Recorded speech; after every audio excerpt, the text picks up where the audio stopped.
Hey guys, Luke here with ProCo. We're going to expand a little bit on the topic we talked about last week, dealing with crop protection. So there are some reports of grasshoppers out there. Most of them are in that quarter to half-inch stage.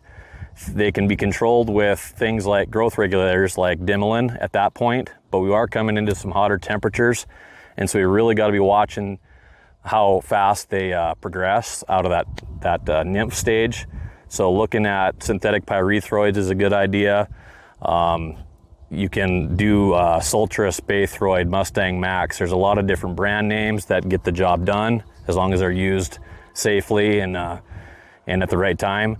There's also one called Vanacore that actually gives you up to a month of residual. It is more expensive, but looking at the forecast here and what's going on, that may be a consideration also. But the big thing I want to hit on is we are in a unique situation where we have excellent looking crops. We've had good moisture for the most part. And so we've got a lot of green, actively growing material and grasshoppers. So that also means there is potential for disease. Today is a humid day. Granted, the wind's been blowing nonstop, but that isn't always going to be the case.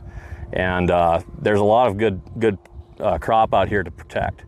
So even if you aren't seeing actual disease going on yet in a crop like peas or lentils or chickpeas, it's absolutely worth considering protecting with a fungicide in a proactive way instead of a reactive way. You don't want to be waiting until you see actual lesions out there in the field and then go and try to fix the problem. Same with wheat, with tan spot and all those diseases that are early season. So, you know, fungicide use is hard because you can't really see that it's working until you get to the combine. You go spray weeds, you see them die, you know your investment went well. But fungicide's a little different. We just want to be watching though closely and think about crop protection a little more seriously. There is some good potential, as you see in this pea field, and do things in a proactive manner. We can pencil that out on the dollars per acre with the cost of commodities these days. It doesn't take much of a yield protection to make up for the cost of a fungicide spray. So as you're looking around for hoppers, it's very hit and miss. Some are not worth spraying, some are. Think about that overall crop health situation because we do have potential today and we want to make sure that we're ahead of disease instead of chasing it.